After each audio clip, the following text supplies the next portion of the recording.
Ladies and gentlemen, welcome back to another Blue Stable podcast. I'm yours truly, Marcus. Thank you guys for tuning in. We're going to be previewing the Indianapolis Colts versus the Los Angeles Rams. This is going to be a showdown. If you guys are tuning in now, we appreciate you supporting us from all platforms. We're located everywhere. Sometimes we're even live on game day, so you got to tune into that. But you got to also follow us on all the platforms if you haven't already, and subscribe as well to stay tuned when we drop more content. Appreciate you guys for tuning in. I'm going to be doing a solo as of this week, but it's all right. I'm going to hold it down. We're going to go ahead and talk about this game. It's going to be a very interesting matchup. Two tails of the tape. Two good teams facing off in a midday game. It's going to be probably one of the best games of the week, probably after the Packers and Cowboys for sure. But this game is definitely a top three game to watch going into this week. You got the Indianapolis Colts, who is undefeated, going up against the Los Angeles Rams, who are 2-1, but they are as dominant as well. They're one of the best teams in the NFC, possibly in the NFL if Landon was here. But they're going up against one of my favorite. The Colts are going up against one of my favorite quarterbacks in Matthew Stafford, and it should be an interesting game for sure. Because if you guys know Matthew Stafford, he's a dog, regardless of what he has going on in the situation. He's one of the best quarterbacks year in and year out, regardless of the situation. If you guys realize a few years back, I wanted Matthew Stafford in Indianapolis personally, man. He's just that good of a quarterback. He's never been shy to amaze me. He's always been good. Even when he plays the Colts, like I've been trying to not to fangirl about the passes he makes, but it is what it is at the end of the day. Like I said, this guy's a dog. He might be losing one of the wide receivers going into this week with Devontae Adams, who's been on the tear. He still has Puka Nacua. It's going to be interesting to see. But we're going to start off by talking about the key storylines and matchups and battles for sure. The key storyline going into this game is how is Daniel Jones going to go up against this Rams defense. Now, this defensive line for the Rams is no slouch. They have a brute of a defensive line from left end all the way over to the right end. So everybody on that front is a dog. Just one of the best defensive lines in the NFL, of course. Like I said, when you look at the overall schedule for the Colts and all the three teams that they played, you can take a piece of each team and put that in the Rams' perspective, and you pretty much got that version. And it's good to see that Daniel Jones has been tested throughout these 3 weeks, but he's going to be playing a complete team this game in this week. He's going to be playing a complete team. So this is going to be his first true test to see how Daniel Jones plays. Now, of course, a lot of people like to, probably cancel out Daniel Jones due to the last 3 weeks. Like, oh, these teams wasn't that good. The Broncos, they're all right. The Tennessee Titans, they're trash. The Dolphins aren't good. So they probably think his numbers are probably not true numbers. So the ultimate test will be this week against the Rams, and it's going to probably brighten your perspective of how the Colts may look moving forward into the year, and especially with Daniel Jones. This is the ultimate pressure that he's going to be seeing this week from this defensive line from the Los Angeles Rams. So it's going to be interesting to see how he plays against these guys. Now, of course, the secondary isn't the best when it comes to the Rams. They do have a few players missing, but this defensive front definitely is going to force him to try to make some errors. They have been pretty good all year so far. And like I said, it's one of the best defensive lines he's seen all season going into this game. So it's going to be an interesting test to see how he matches up against this team. He's been doing pretty good reading defenses, disguising blitzes, taking his time on throws, sensing the pressure and actually hitting his targets. Going up against the Rams, it's going to be interesting. And he's on the road. So it's going to be interesting to see how he plays against the Rams in SoFi Stadium. Now, granted, it's indoor. We love a good indoor game. It's safe, no inclement weather. You just go out there and play football. So it could be a good balanced game. It could feel like a home crowd, It is Los Angeles, So it's going to be a 50-50 game, honestly. Like I said, they do have home field advantage, but kind of don't. So it's going to be interesting to see how he plays against them. Another key storyline is going to be this offensive line. Matt Gonsalves had a boot on. He looked like he's not going to be able to go this week, so that's going to be interesting. So they're going to be calling in some backup to go in there and then try to replace the injured. So it's going to be interesting to see how this offensive line plays against this defensive line. It's not just Daniel Jones. This offensive line has been playing pretty good all year. The run block has been a little iffy, but the pass protection has been solid. But like I said, this is one of the best defensive lines they've seen all year. So it's going to be interesting to see how they can hold up and get Daniel Jones to make his reads. It's going to be a huge test to see how they play going into this game. Now, of course, when you look at the strengths for the Colts, the strengths is for sure is the passing game. The Colts have been putting up a lot of points. It's going to be interesting to see how Michael Pittman Jr. plays this game. Of course, they don't have Alec Pierce, so they're going to need some guys to step up for sure. Michael Pittman Jr. is having a solid year all year. Can we finally get Tyler Warren in the end zone? And the protection wise, it's going to be interesting to see how they scheme up against this Rams defense. Like I said, this Rams defense has a good defensive line, but they have been getting points put on them.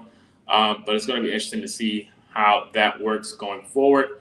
The pass game has been looking good. Jonathan Taylor's been on the tear. He's looking like the best running back in the league right now. So it's going to be interesting to see how Jonathan Taylor pairs up against this Rams defense as well. Can he keep the streak alive of dominating defenses?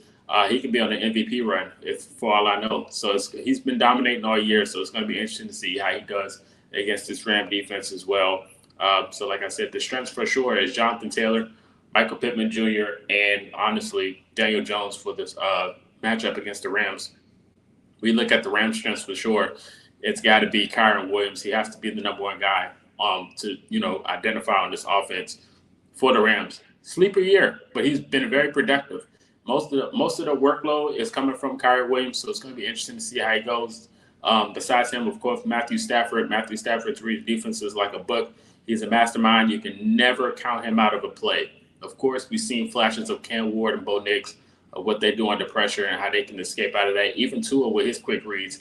Matthew Stafford is the complete quarterback you want at the position. So it's going to be interesting to see how the Colts defense figures out Matthew Stafford. Can they keep him in the pocket and try to make some incoherent errors?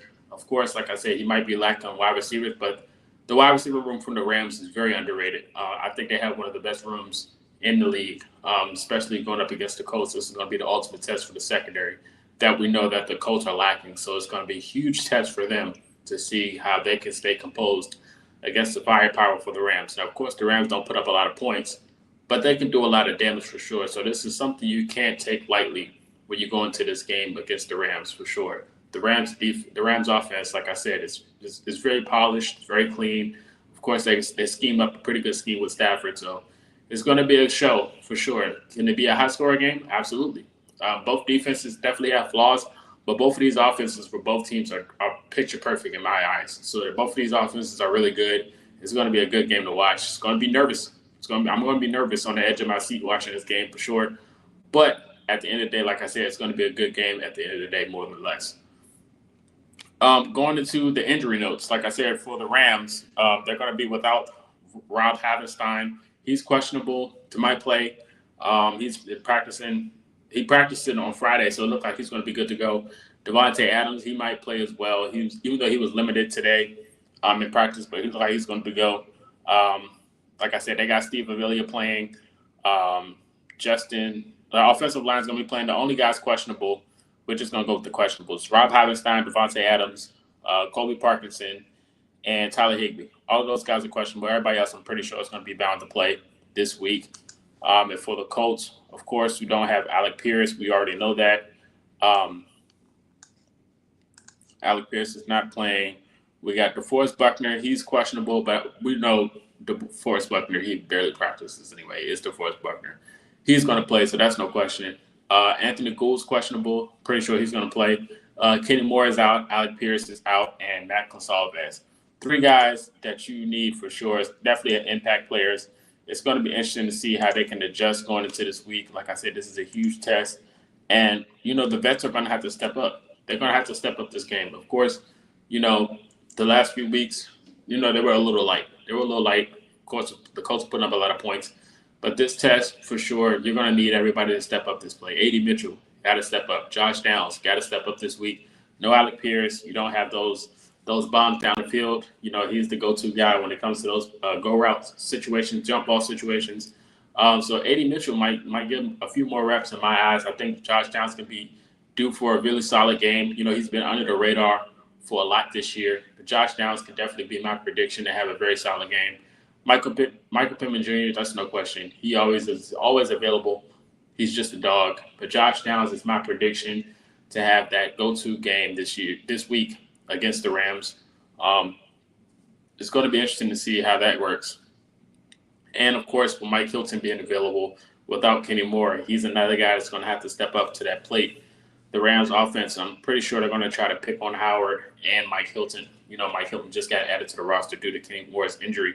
So you can look at that as a test to this Colts defense of what the Rams might try to pick on going into this week. Matthew Stafford, he pretty much can put the ball on the money anywhere. So if you see a weakness, he's pretty sure going to strike it. So when it comes to vulnerabilities for the Colts, it has to be the secondary for the Colts. And the pass rush is the hugest vulnerability. The pass rush just has not been there for the Colts all year. When you look at it, it's just a disappointment at the end of the day. Like I said, the guys are winning some of their reps, but they just cannot finish the job. So many quarterbacks as of this year has been so composed of not getting touched. It's just, it's just been so much money invested into this pass rush, and it's been almost a disappointment at the end of the day. Like I said, the season's still early. They still have time. Lou Anarumo's scheme, he's a mastermind when it comes to designs, but they just have not been getting home, honestly. And hopefully this week it can change. The Colts defensive line, they have another challenge up against them. Of course, we've been battling injuries, but they can definitely get home this week. They just got to show us something. DeForest Buckner and Grover Stewart, that's no question. When it comes to pass rush, DeForest Buckner is pretty much probably the only one almost getting home every time. When it comes to the run defense, that's no question. The run defense has to step up this week. You got one of the best runners in the league in Kyron Williams. I'm sure he's going to try to have a big run every play. And, like I said, as of right now, he has most of the workload when it comes to those carries. They try to find him every chance they can get. And that's not going to be anything different going into this week. Now, of course, they might switch it up just due to the pass defense, with the injuries. The pass coverages with the injuries in the secondary. But I wouldn't be opposed to see if the run game is probably the most used thing on the Rams offense.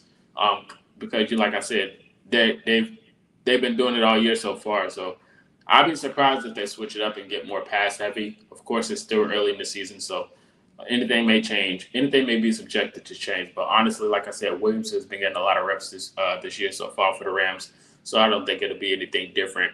Grover Stewart's a dog in that department when it comes to DeForest Buckner as well. Like, he's been running sideline to sideline all year so far. So we're going to need that run defense for sure to step up this week.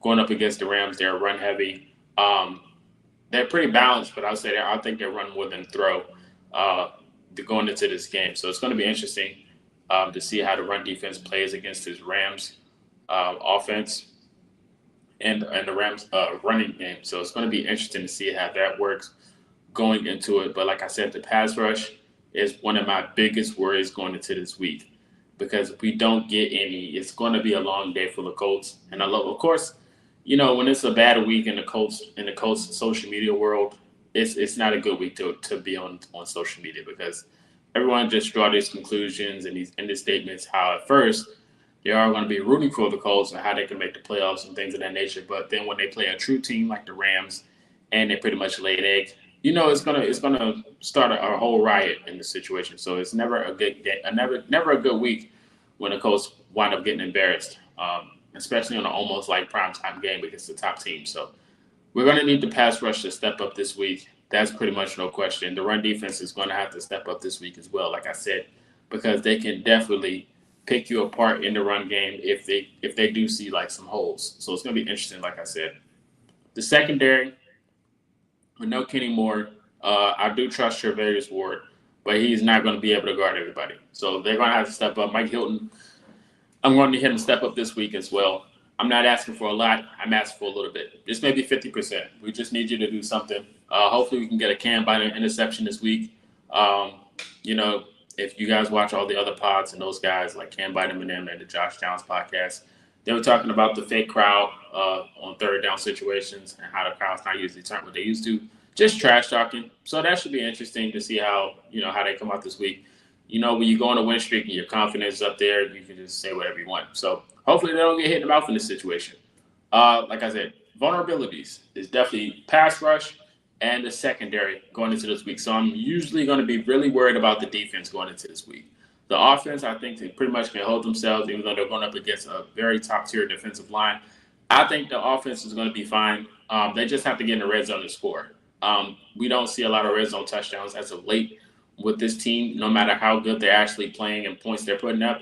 They are really struggling when it comes to scoring in the red zone. Hopefully that changes. Like I said, so that's going to be interesting to see. When it comes to the Rams, vulnerabilities, I would say it'll be the secondary as well for the Rams defense. The Rams defense definitely has lost some talent on the secondary core. So it's looking for Daniel Jones to take advantage of that. Daniel Jones, if he gets time, the pass rush is not pretty much hawking him down the whole play, and the offensive line holds up. I'm looking for Daniel Jones to. I almost called it Danny Jones. I'm looking for Daniel Jones to pick them apart. It should be interesting to see how he does that and take advantage of what they got going on the secondary. But it's going to be interesting at the end of the day to see who steps up and who doesn't. I'm looking for Tyler Warren this week. Tyler Warren has been awesome all year. Hasn't gotten the end zone yet. That kind of bothers me. I need him to get in the end zone to score. I'm looking for more protection schemes as of right now. Of course, as you've seen with the Gonsalves injury, that can raise some questions going into this week. So I'm looking for what type of schemes they're going to draw up to try to add extra protection on those sides. So I'm pretty sure they're going to send some heat this week. So looking for the protection-wise, see more and more Ali Cox probably blocking, maybe more Tyler Warren blocking. But Jonathan Taylor has to be your workhorse this week to attack, to keep the pass rush kind of stable from the Rams. I need them to try to rely on Jonathan Taylor this week to pretty much get the job done and try to get us in the end zone. Jonathan Taylor's been on a tear all year. If you kind of hold him hostage this week, it's going to be a long week. Like I said, if he's cooking, let him cook. If they try to figure it out, then you pretty much release some of the workload off of Daniel Jones and try not to force him to make terrible throws. Kind of balance it out. Have a balanced scheme with Jonathan Taylor, Daniel Jones. Have Jonathan Taylor do most of the work, and then, leave some of the pressure off of Daniel Jones. He's been having a good year. You don't want to ruin it right now, especially on the road. That could probably do something to him. He's been playing good football. I'll say just keep it that way. Shane Steichen's been drawing up a good game plan all year. So, like I said, it's the mastermind of the coaches, honestly, man. Both of these coaches are really good at playing, coaching the game. So it's going to be pretty much a head coach shootout. It's interesting to see which coach folds first. And it's going to be a matter of turnovers. Which team can turn over the ball first? The Colts last week, they started off with a pick six, which was amazing. It's going to be interesting to see how this team comes out on fire or not. Maybe lay an egg and probably turn up in the second half like they did last week. They started off fire, but then they went silent in the second and third quarter, then pretty much turned up again. So they're going to need to be good in all four phases, honestly, man. This team has to play clean football. They got to be disciplined, and they got to just execute, regardless of the situation. The tackling has to be on point. The tackling has been another issue, in my opinion, when it comes to the Colts defense. The tackling has to they got to get the job done this week. They can't let up at all against this Rams team because this Rams team is really good. Like I said, they lost one game at the end. It was pretty much a comeback. But you can't sleep on this team. This team's pretty good. They're going to be a playoff team at the end of the year, regardless of the situation, if they stay healthy. So, like I said, this is the ultimate test for the Colts. If they can pull it out, that'd be amazing. If not, it is what it is. The world's not over if the Colts lose this week. It's just a tough week to deal with at the end of the day. It's going to be a tough week for the Colts. So it's going to be interesting to see how they come out against this Rams team. Hit or miss. Like I said, if they lose, the world's not over. It is what it is. It's just 1 week. Got to get it back in blood next week. But like I said, it doesn't get any easier from here, man. The road is going to be tough, especially when you're undefeated. Everyone's looking to attack you and try to beat the streak. That's going to be the goal every week as long as you keep winning. The goal is going to be to beat the streak. So if the Colts can keep it going, hey, that's good with me. I'm here to celebrate each week. But if they lose, it is what it is. You lost to the better team. Matthew Stafford's a dog. So I won't be rooting for the Rams. I won't be rooting for Stafford either. I'm looking for the Colts to continue this win streak. Like I said, Indiana sports is on fire right now. It's going to be interesting to see how they play. Like I said, it's going to be a midday game in SoFi Stadium. It's going to be interesting. It's going to be interesting. You guys let me know your thoughts in the comment section as well. How this meeting may turn out, if it's going to be good or not. So definitely going to be something to watch for sure. But let's see how it turns out. We'll definitely be back next week, probably full staff get our reaction to the game and see how it goes. Hopefully it goes well. It is what it is. But you guys let me know. Follow us on all platforms, the Blue Stable. Check out our articles. We had an article drop earlier about the game preview on the website. The link is right here, bluestable.com. Check it out. Appreciate you guys. This is Marcus. Until next time, you guys have a good weekend. Stay safe and drink responsibly if you do. But we'll be back after the game. Other than that, you guys have a good one. We will see you later.